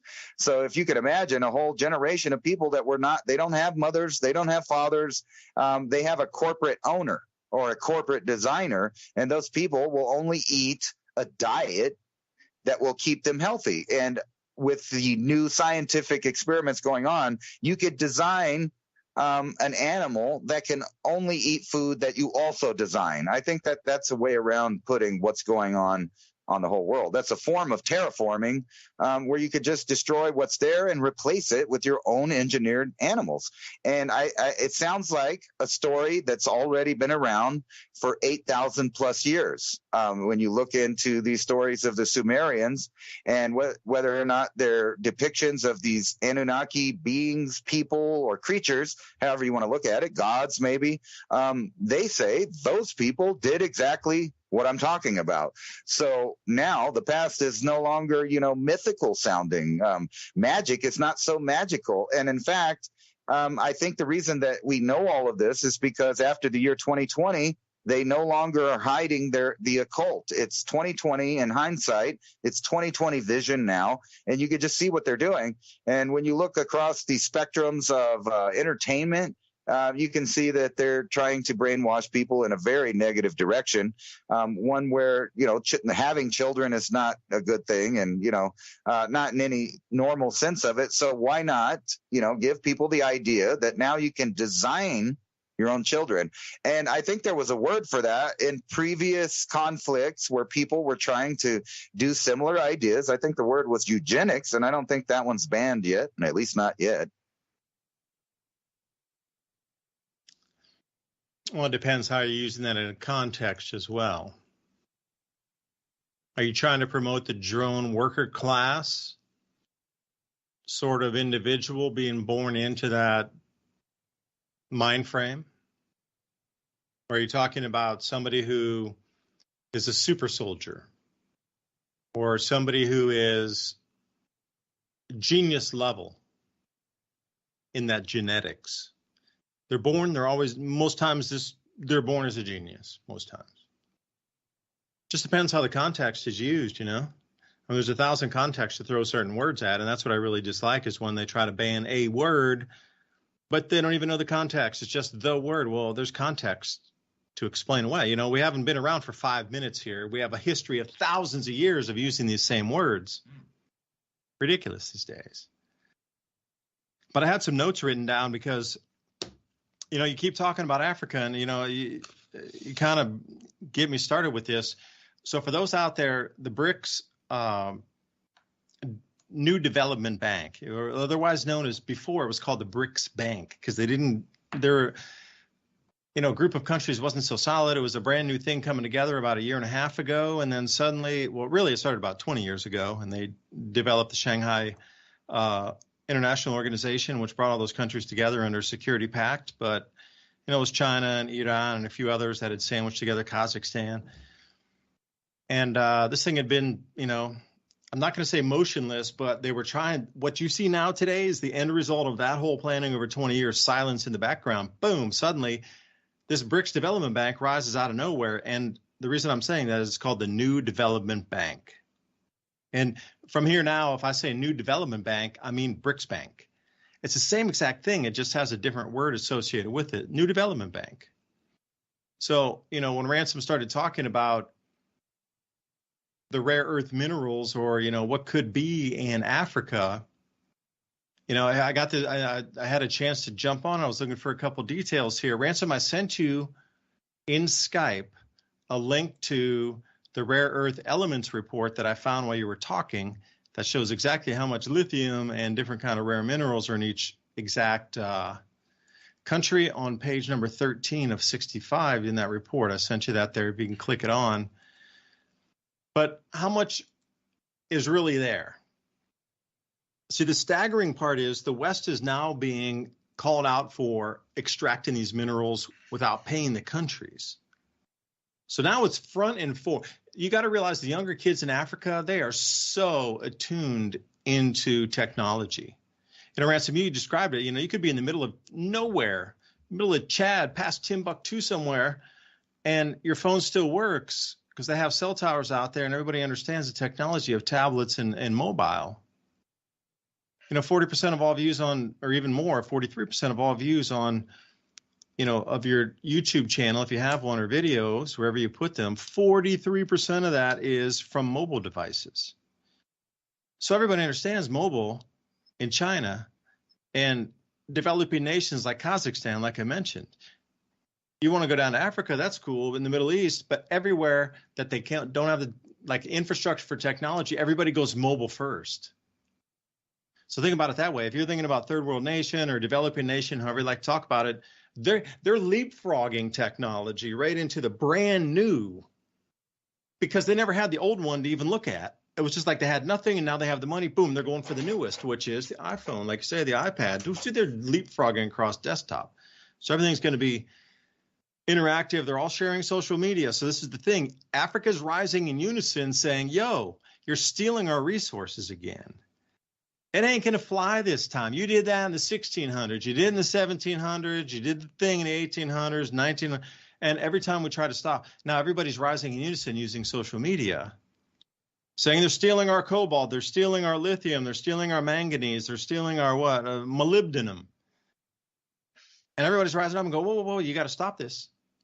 We're going to take our minerals back. So here's this one. This is off the Exchange Africa, which I've seen before looking for business news. Africa set to become the new El Dorado for rare earth production. Like El Dorado, that's a city of gold in the ancient stories. And then, further down it explains that I didn't know this until I'm reading these articles. I am shocked myself. Listen to that. This is what I'm just discovering as we're live on the program here. Africa will be the world's alternative source for all rare earth minerals in 2023 and beyond, which means this year it's already gotten to a point where it is now among China as the main supplier. It will be the second supplier on the planet. And they're sure not going back with the United States or with the Americans or the Western order. They're going over there to the gold-backed currencies. And, looking at this report here from the Asian Development Bank? No, it was the African Development Bank, excuse me. Gave this nice PDF here with rare earth demand. And look at lithium. It's going to surge 2,800%. That's a 28x, not a 28%, 28 times more demand for lithium. And then cobalt, 19 times more cobalt in the world that we'll need. There's no way. Unless, Africa gives up everything she has, it's just not going to happen. You're never going to find that much lithium. Oh, wait, Ghana comes online. See, the whole thing was you're never going to find it. With this current population, you'll never have enough electric vehicles. You'll never have enough. At this current population, you knock the population to 5 billion, you'll have enough. But then they're like, well, no, there's not enough lithium anywhere in the crust of the planet. It can't be. Oh, wait, except Ghana. They have the densest resource. And by the way, Niger, how you like to say that, of uranium deposits on the entire planet, they have the purest. So it requires less refining because it's the purest source of uranium from a mine on the entire planet is in Niger. That's why the French were there. They found the best. Put some of that, radioactive rock into your champagne, and I'm sure the French got something new. But here's the thing. When you were talking about the banks promoting and intertwining here, the African Development Bank and the New Development Bank, which is the BRICS Bank, have signed an agreement to promote new impact projects to improve lives of millions of Africans. And that was last year on October 18th. So they're already intertwined. Like there's no unintertwining of any of this. It's going to continue to move forward.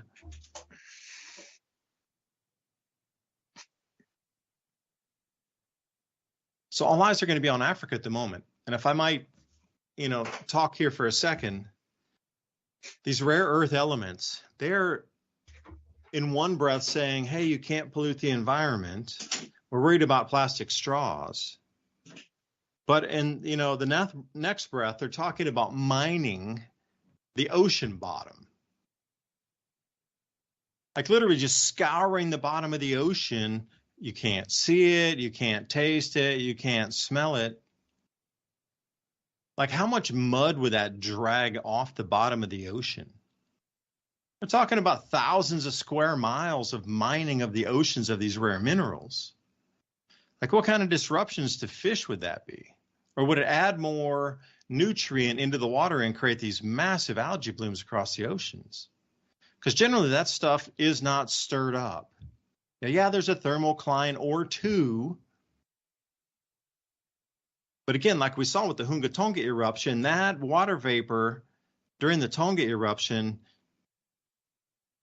slammed through 3 layers of our atmosphere. The troposphere, which is down here near the bottom, and the stratosphere, and way up into the mesosphere. And those ice crystals, they have a surface where ozone will jump onto, and then it'll get eaten by a bromine atom or a chlorine atom, and it'll break down and it'll say, hey, you got 3 oxygens. I want one of those oxygens. And it'll take one of the oxygens away, and then you'll have breathable oxygen, but there's no more ozone, so the ozone hole increases. And the reason I was going there was, hold on, let me give him a chat GPT from earlier today. I'm working on the new opportunity cycle report here for this month. We saw all these penguin deaths across South America, so I started looking. So this is my initial question here. Could higher levels of ground striking UVB radiation affect penguins' ability to hunt in the sea? That was my question to the chat GPT, because I'm looking to try to see, all right, all these penguins are running aground. Like, optically, their eyes, how sensitive are penguin eyes to UVB radiation is basically my question. Because you can't have thousands of penguins running up on the South American coast and be like, hey, there's no, this is strange. And you got all these pilot whales running across, and all these whales seem to be affected currently. So the answer was yes, penguin eyes are highly sensitive to UVB radiation, which is expected. And by the way, if I might reiterate something here, the world's largest news story at the end of the year will be the ozone hole in the southern hemisphere. That's because all that big, huge water vapor eruption that they're now talking about could heat the planet, cool it, they don't know. All that ice that's up in the mesosphere, all those ice crystal clouds, millions of times normal the amount up there. If not, I'll give you hundreds of thousands of times of the normal, not 100,000%. Not 5,000, not 5 times more crystals in the atmosphere, in the mesosphere up there in that layer. Not 10 times more crystals. Hundreds of thousands of times to millions of times more ice crystals in that layer of the atmosphere where ozone breaks down. If it has a surface to jump onto. Usually it's just meteorites coming in that leave a little vapor smoke trail, or, recently there's been a lot more rockets going out. So that kind of smoke trail will also leave a little bit of particulate up there that will freeze, and it will eventually become an ice crystal. And then ozone will jump on there and say, hey, I want to break down. Thanks for the bromine. Thanks for the chlorine. So with massive UVB radiation, because of an ever-expanding massive, look at the end of the year, I'm calling it already, largest ozone hole ever recorded on the planet. And they're going to scare you with this one.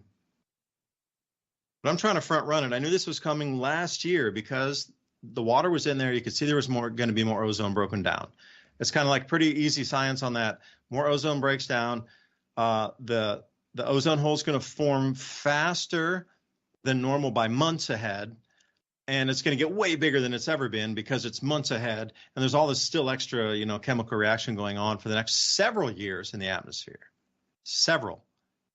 So yeah, back to the penguins. I was thinking, okay, all these penguins stranding. So, could higher levels of ground striking UVB radiation affect penguins' abilities to hunt in the sea? My question to ChatGPT, yes.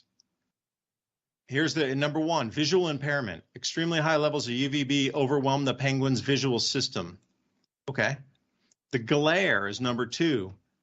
The increasing glare on the water surface is difficult for penguins to spot prey swimming near the surface. And that's the whole thing. All these penguins washed up over in South America, emaciated. They had zero food in their stomach. They were all basically starving to death when they rolled ashore there. Like, how many penguins? Alter prey behavior. And this is the thing. Other marine organisms are also affected by the UVB radiation. So they're also behaving differently. So they're going to be in different places. So maybe when the penguins go there to hunt, that whole food source isn't there because it's also affected by the UVB. And the disruption of the foraging patterns would be right along with that. And then the surface reflection here, number 5. The reflection of the sunlight off the water surface could create confusion as they hunt. So for me, it kind of answers, some of these questions here, but I was wondering more about their underwater navigation as well, because they rely on visual cues when they're cruising underwater. And, I found something about to have different oil in their eyes. So if there's different types of radiation, like if you be in a microwave oven, perhaps there's a difference in that. So anyway, I'm trying to put these two together for the new opportunity cycle report. And again, with our show notes that we were talking about earlier, we can give a copy of the show notes that would go to oilseedcrops.org/radio program. And we can give you show notes. But Ransom, welcome back. I saw you there. Come back. So take it away. Yeah, I was reading over that thing that you sent me about the rare earth elements in Africa, and down at the bottom, near the bottom, what they're talking about basically is cutting off industry. And you know what's funny is that name of the brics Bank, New Development Bank. It's kind of right there. That's exactly what you've been talking about, the relocation of development from the first world to the third world. But when I was reading in here, it says right here, it's critical for the future technological advancement of African countries, especially as the world moves towards a zero CO2 emission future. The mineral resources available in Africa has been shown to be abundant at least 11 countries with strong prospects of commercial viability. So, and you can read on to where they're talking about how you could shut down other production in other places and concentrate it in Africa. Now, if you're part of the greenie movement, for example, and you don't like the toxification of the planet, and you probably believe in all of the other things that go with the green movement, but one of those is something I agree with, and which is chemical and destruction of the land. And one of the main places that happens is whenever they mine for rare earth elements, right? They tear up the whole side of the mountain to get down to little pieces that are inside, they know that are underneath. They pulverize big chunks of rock, big chunks of dirt. They put massive holes in the planet, and they use a lot of runoff water, and also rainwater dumps into those things. So you get all kinds of stuff that shouldn't be in the environment in places it shouldn't be. But on top of that, what the gist of what I read is basically they're going to shut off the rest of the world from trying to get these rare earth elements and concentrate their powers in Africa. Now, that brings me back to what I was talking about before, about how African nations seem to be splitting apart. But if you pay attention to those 11 countries, those are the same 11 countries that are assigning new military pacts with Russia and China, that are joining the brics Bank, because they're part of the new development of the Great Reset.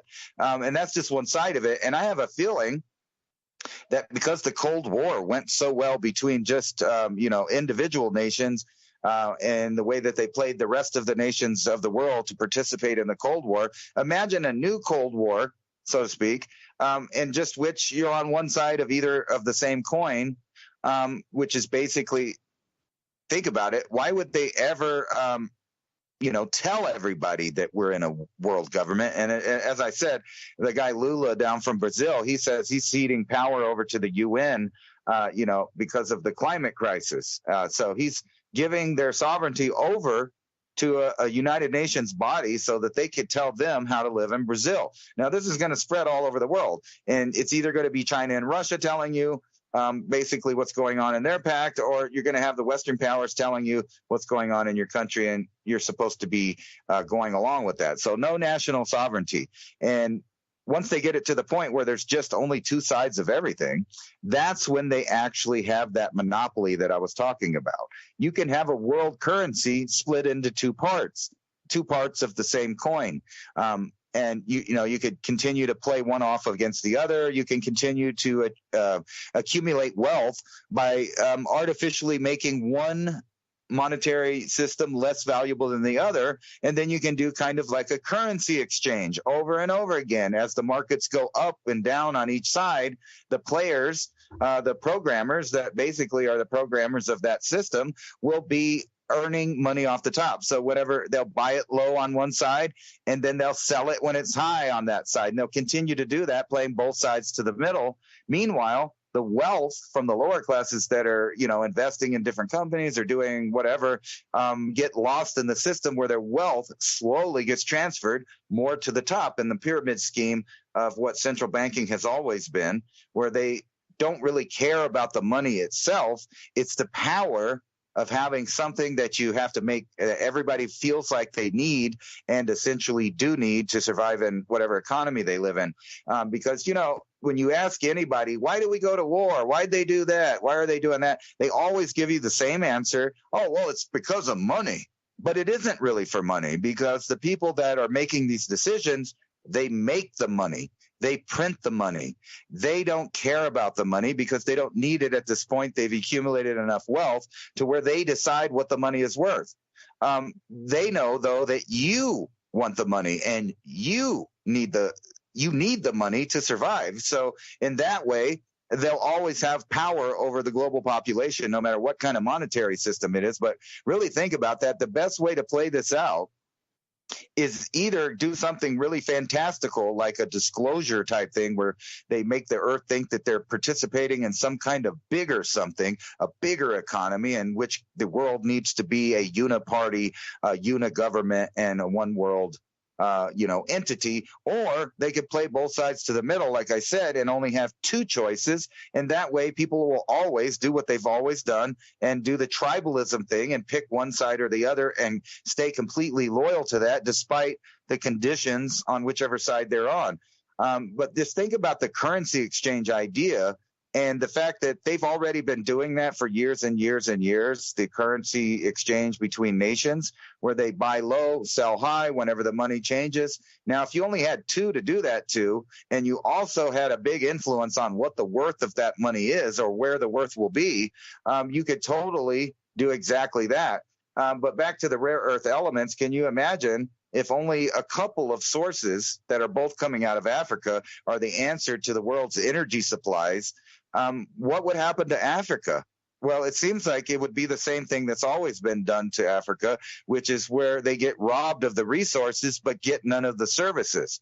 So this time around, I think what they're going to do is offer that type of living to a bunch of new people that have never had it while they shut down the old world. And that way they have billions of new customers, billions of new debt slaves, and billions of people playing either one side of the conflict. And they've always done this system where somebody has to be poor in order for somebody to be rich. And that's not actually the case. That's just crony capitalism or communism, both being essentially the same thing.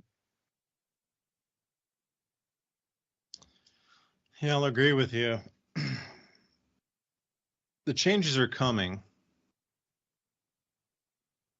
And there's a lot of possibility, and I can see it going two ways with the food here, because I wanted to bring you into a list of 13 vegetables you can start to grow in August right now. But how does that connect over to Africa and the Sahel? It directly, pretty much. As 45 degrees north and 45 degrees south start to go offline more and more, and it's very stark now. It's incredibly clean where they're losing crops for like the third, fourth, fifth year in a row. It's going to continue downward from here, 45 north and 45 south. And I encourage anybody out there to look at the last 5 years of crop production in Canada, in parts of northern United States, in China, especially in Heilongjiang province, and look down in Australia as well, parts of South America, especially like Argentina. There's just downgrade after downgrade, and the amount of crops is shrinking that we're growing every year. But you have that chance, along with all these mineral exports and the gold and the uranium and all these things, to start the new fourth turning with a new debt system in Africa. I mean, that's an effect also. That's an effect. That's not the cause. That's the effect of jet streams bending with a weakened magnetic field on the sun that allows the Sahel to become a new grow zone while 45 now north and 45 south go offline. So you can set up a new grow zone there, but here's the thing. It's larger than the United States and Canada combined. If you were to take the Sahel and turn it into a grow zone with North Africa, it's larger than the United States and Canada combined. But now take it a step further where everything's on central bank digital currencies or stable coins for those who are working. All that food is in a centralized location for centralized distribution across the planet. Like this is a consolidation of all food growing after areas go offline. Because, you know, those that come after us, they won't know these were these cycles leading into it. They'll just be born into, well, it's either like the weather's improving, it's not, it's something. So the Sahel becomes the new breadbasket of the planet along with Kazakhstan and Ukraine. Like those three areas were already slated to become the new breadbaskets. And it's interesting, both of those, or all three are in play now. All the world's crops will be grown in those three zones, and then whoever controls those three export routes for those three sets of areas for crops controls the rest of the planet. Yeah, you might be able to grow your own food, which brings me to the 13 vegetables you can start in August right now, because you'll have to grow your own food. But in terms of, I could just see the way it's going to twist with the expansion of the BRICS. There's going to be so many transport routes and supply chains that shatter and break down completely. And to start that back up, they're all going to try to sell you with a centralized grow area. You can grow everything in the whole world here. You can get everything from cocoa and chocolate all the way to wheat and everything in between in the same continent, all controlled by, you know, technology we believe in, immutable, blockchain. And we promise we'll give you the best prices and we'll all completely control it. And this is just another level of control, which is kind of scary. If you can control the food supply at that level where you actually control the grow zones across the Sahel in North Africa and everything else is going offline or like minimal production, except for equatorial areas, maybe to 25 north, 25 south, that's it. And the Southern Hemisphere is offline for a few more years because all the water vapor creating these massive floods. Like that's it. That's what you get. Boom. You could control a huge amount of society. The economy is something secondary. You can actually control civilization by controlling the food. That's the scariest part. And if it was centralized. So you are going to have to grow some of your own food, I guess, in a long way to say it. So let me give you this list here. I watched this video earlier today. A lot of, you know, it's going to get cooler, and it's already starting here in Tennessee. I can't believe it's going to be, you know, 83 degrees here in August. For the highs, 84 degrees, 85. So it seems like the fall it seems to be trending in because I look at the long-term temperature forecast out for another 14 days and it's still only in the like mid to high 80s. But then we're already in September when it starts to cool down. So this last month here, which usually is the hottest month in southeast Tennessee, is going to be just like an 80-degree month. So things are going to like the cooler weather a little bit better as it trends cooler. And also the cooler weather also makes things sweeter, like if you're looking at beets or parsnips or something. So here's your list of 13 if you're going to grow them. Beets, and you might want to go with the gourmet blend beets. Radishes, that's also the same. You know, the cooler it gets, the more sweet it creates more sugars. Daikon radish or the French breakfast radish, that one grows a little faster than the daikons do. Celery is another one. And red ruby Swiss chard. I've had a ton of Swiss chard from the white to the multicolored thing. Red ruby's for sure the best. Takes a little bit like, it has a sourness to it. Brussels sprouts. Those are always difficult to grow, but the cooler it gets, you don't get the pests. Parsnips, mustard, especially if you can go with like tender green or something that you can really eat as a stir fry, or maybe even put the very supple leaves on a salad, that sort of thing. Mustard, tender green mustard, and then the winter squash. Those are a no-brainer. I mean, you got to plant them now, but they're just going to like go like weeds, literally. And then you harvest them in winter. So that's why it's called a winter squash, because you harvest it just before the first snowfall, if you have snowfalls. The carrots, I never had any luck with carrots, but Denver's carrots. Cucumbers for sure, snap peas. Endives, which are like a really very large shallot or sort of green onion, and then snapdragon peas. So anyway, Ransom, I'll end with that because I know, you're growing a lot of stuff. I'm trying to get people are going to need to take their own food growing sovereignty into their hands again because supply chains are going to continue to dwindle. It seems like we're on this slow burn. We've been always waiting for one giant event to happen, but it never seems to happen. It seems to be this just continuous grinding of slow removal, and then boom, one day it's gone. So I don't know, man. They're in, like, you heard of green fatigue. I think we're into like collapse fatigue. Right. It does seem like that. They never have a new shortage of apocalypses. I mean, like, I've never one day just woke up, looked at the news, and they said, today things are great. People are full. People have jobs. People are happy. Everybody gets along. The air quality is great. The temperature is nice. And you should go outside and enjoy the beautiful day. That's never the news. It's always apocalyptic. But it does, help some people, I guess, because I was looking at that thing in Hawaii and I was like, wow, man, they got winds blowing across. It's just lighting the next thing on fire. People were running for the beaches, trying to get in the water, getting on boats. The boats are catching on fire. It was just a hectic thing. And I have a feeling the number is going to go up on the casualties. But I kept thinking, was there one guy that just went, I've been waiting for this, and he went and grabbed his bag, and it had food in it, it had tools in it, and it had a gas mask for the smoke, and and he had Gore-Tex for the rain and whatever else, and he just went out and he left and he found a place and went, well, sorry guys, should have prepared. I always wonder that, every time I see one of these tornadoes, hurricanes, earthquakes, etc.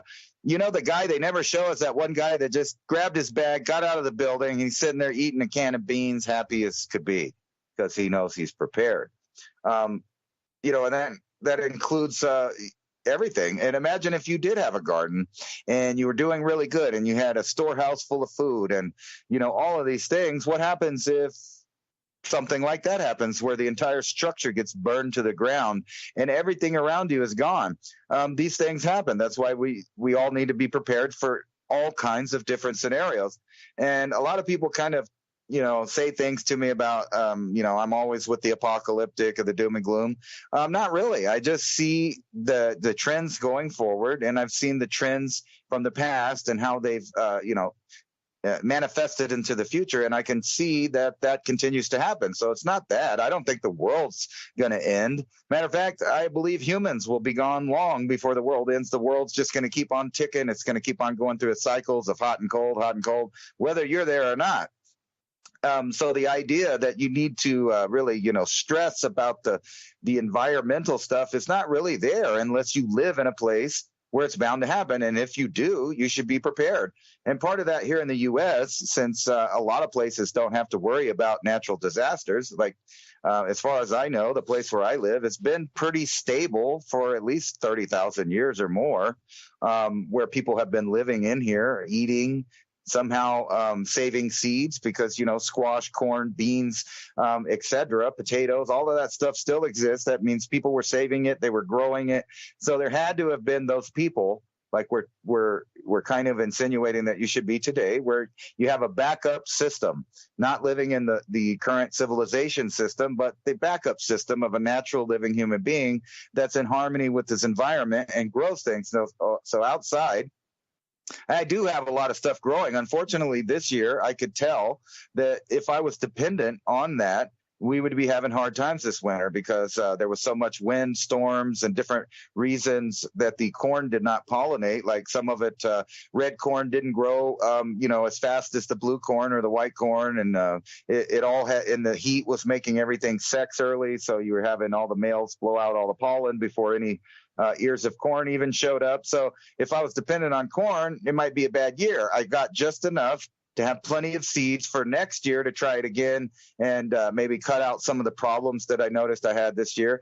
But I've been getting an abundance of squash, and squash is something like radishes and cabbage and things like that you can grow relatively fast. Lettuce. So if you have a pocket of these foods, you can just use it not only for backup, but for just eating every day and being healthy. Because let's face it, we're going to have to come to a decision of where you get your food. And I don't think the corporate world is trustworthy anymore, I'll put it that way, to buy your food from. It's just not safe, in my opinion. So the only alternative is to revert back to systems that we know work. And I'm going to go ahead and say that I don't know that many Amish people that I've ever met. However, I really, like let's say 75% of their standard of living is all right. They're not using electricity or whatever, but I'm good with the solar panel running, conditioned air and heat and stuff like that, and still living like them other than that. And I don't see why, as a nation of abundant opportunity, technology, and resources, that at least 50% of our population can't be living in that same fashion and take care of themselves, their children, and their grandchildren, and teach these skills to them. So no matter what the world governments or the governments of the world, trends they're pushing on you, there's always that knowledge to fall back on and fill your belly with. Yeah, and I could, give a little bit of information about the Amish, but I guess the point is, do you know where your second source of food is coming from, everybody out there? Or your third source of food? Like if your supermarket shuts down, where do you go to after that? Like, do you have a second plan? Okay, I normally go to, I'll use the word Kroger here, but I don't normally. I try to grow my own or buy from people around me. But let's say I do go to Kroger or something like this. Okay, Sam's Club. Okay, let's say those two close completely. Where do you go to after that? Do you even have a plan to even know where to go? Are you going to go to an Asian supermarket, an Indian food store, some ethnic food stores that might have food longer because most people don't know to go there? And what if those close? What's your third food source? How many farmers do you know?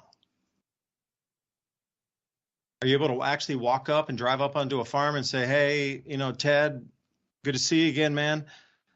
Do you know anybody who wants to split a cow this year? Because some families want to buy a quarter of a carcass or a half. There's all, because cows, those are big. Those 1,200-pound animals.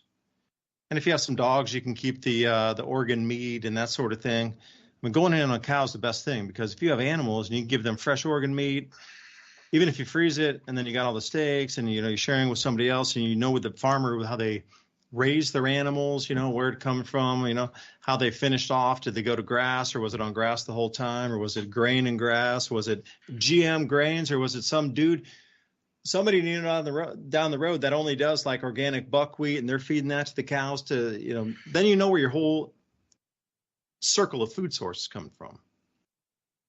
Which brings back to the Amish. Bugs. I mean, you can buy food from the Amish, but, they're not so friendly to outsiders. You need to actually go there and be in their community, and they need to see you making a difference in the local community around that community before they'll respect you. It's like you're going to rock up to an Amish community and go, hey, man, I need some food too. Give me one of your sheep. Give me one of your cow. They're going to be like, I don't know who you are. Money doesn't matter now. So anyway, I thought I'd bring it up. Ransom, finish us off tonight, man. What do you got? Last thought. Well, I just thought that, with all of the turmoil in the U.S. over cultural appropriation, I feel bad for the Amish. But guess what? I think we should all culturally appropriate at least a big portion of their standard of living. And you're right. You would have to kind of be around them to learn the real tricks. But, I really think that we should just switch over. Eat the meat. We eat the bugs. You will love the bugs. You will eat the bugs. No, I don't want to. You notice that we're living in the time where the craziest ideas ever given to man are happening, and part of the population is eating it up like it's gospel. But you don't have to believe that hype, and there's ways out of it. Growing is just it's a necessity to survive. I don't believe that they are going to be able to continue to feed the world in the systems that they have, because they never intended for these systems to last past this cycle that's ending. And don't take it from me. Just listen to what they are saying at the World Economic Forum. Listen to the Chinese Communist Party. Listen to their plans. Watch their actions. And it's nothing like what they're trying to sell to the world, but things are going on, and it's a reorganization of how every last human being on this planet lives. But like I keep saying, we do still have the power to say no. We still, at this time, have the power to vote with our dollars, and we have the power to prep in one of the most abundant countries that has ever been known on the face of the earth, with the most opportunity. Believe it or not, in the United States, we still are living that. We just have to, get it back, take control of it again. And Ransom, talking about cultural appropriation, I absolutely think we should culturally appropriate the self-sufficiency of the Amish. I second that message. I think we all should. Thanks for listening tonight. David DuByne, Ransom Godwin signing off. Revolution Radio, Studio A, 10 p.m. to midnight Eastern Standard Time. Every Thursday night. Oh, remember to sign up for our show notes list. oilseedprop.org/show notes. Get what we talk about here. Bullet pointed. Thank you for See you listening next to week. Bye for now. Revolution Radio. What the heck is the